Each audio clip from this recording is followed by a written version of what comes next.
Hey y'all, I'm Elisa, the Scrappy Wife behind ScrappyWife.com, and today we're going to make something super cool and super customized with the Glowforge. Let's go!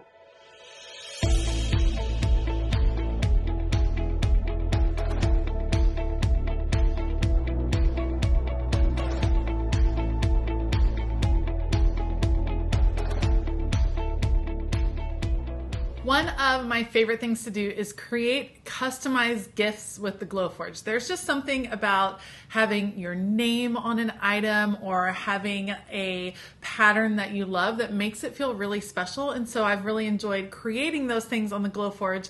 And today we're going to work on creating some washi tape cards with the Glowforge. And I'm going to customize them for a group of my patrons. And I thought you guys might like to come along and see how it works. Let's do it. One of the things I really like to do is look on Amazon and Etsy for what you would call Glowforge Blanks. So a blank is an item that is kind of pre-cut, that is ready to be engraved, ready to be personalized in some way. And there's all kinds of different things you can get. There's, leather pieces and wallets and cups and mugs, just anything you can imagine you can buy as a blank. And so something that I picked up is actually this. This is the size of a credit card. It's kind of the thickness of your average credit card. It's pretty thick. You can't really bend it. And it comes in all different kinds of colors. And this metal card is perfect for cutting washi tape. And it's fun to have a washi tape cutter that's personalized, that's just for you.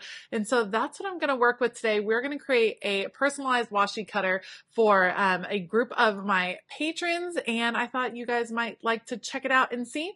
Let's do it. Before we get started designing the washi tape cards, I wanted to show you this that I created. This is actually just a piece of wood. And what I did was engraved into the wood, so created little indentions, rectangles that are the size of these cards. So what I will be able to do is then put the card down and it fits right in there. It's just going to keep it secure. It's going to allow me to be really precise with how these are arranged on the Glowforge, and that way I'll be able to engrave with a little bit more accuracy. That's something I've learned as I've been working with this. You can just put materials directly in the machine, and I do that a lot, but for some of these more delicate materials where I want to be very precise, it's really helpful to me to have a place to kind of get them down on something to keep them secure and in place. So I'm going to fill these in and I'm going to put it into the machine and it will scan and we will be ready to go.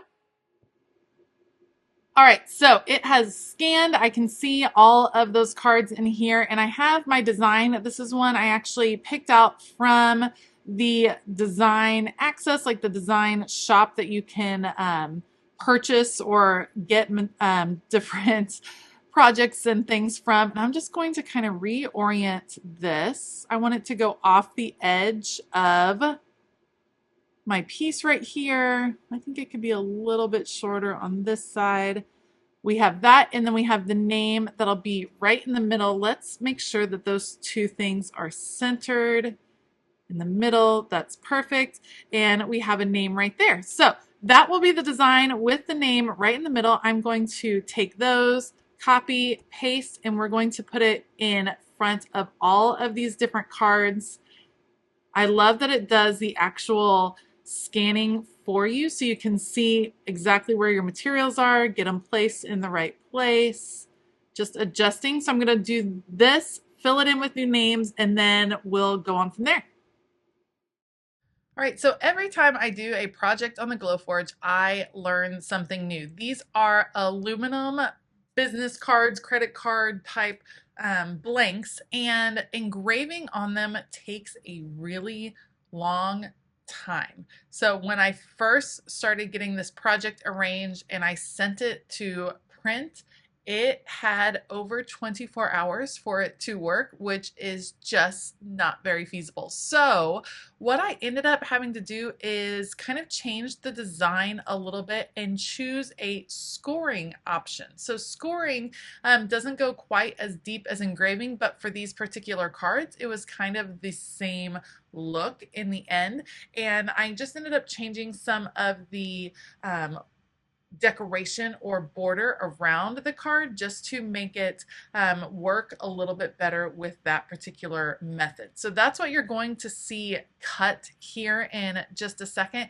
It's just one of those things when you're learning something new, when you're doing using a new tool or learning a new craft, there's always a chance to try something and it doesn't work. And that's definitely what happened in this case. I got everything where I needed it and then sent it to the Glowforge, and I was like, what? This is ridiculous. This is going to take way too long. I had to adjust. I had to work on the fly. But that's something I love about crafting, is that you really learn how to do that, because a lot of things you don't know when you start a project. So I'm going to finish getting this one all formatted, but we are going to actually send it to the Glowforge and do something a little bit different, and you'll see that here in just a second.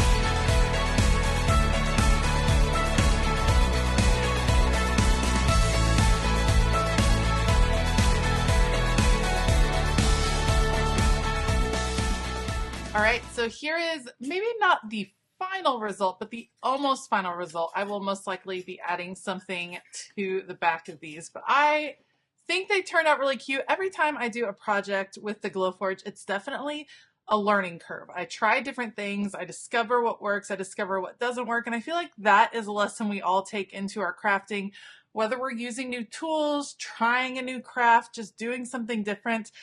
You're always learning. And I think that's one of the kind of intriguing parts of crafting, is that I learn something new all the time. So I think these are super cute. I think they're going to be great for cutting washi. Let me just show you really fast what I'm talking about as far as cutting the washi tape.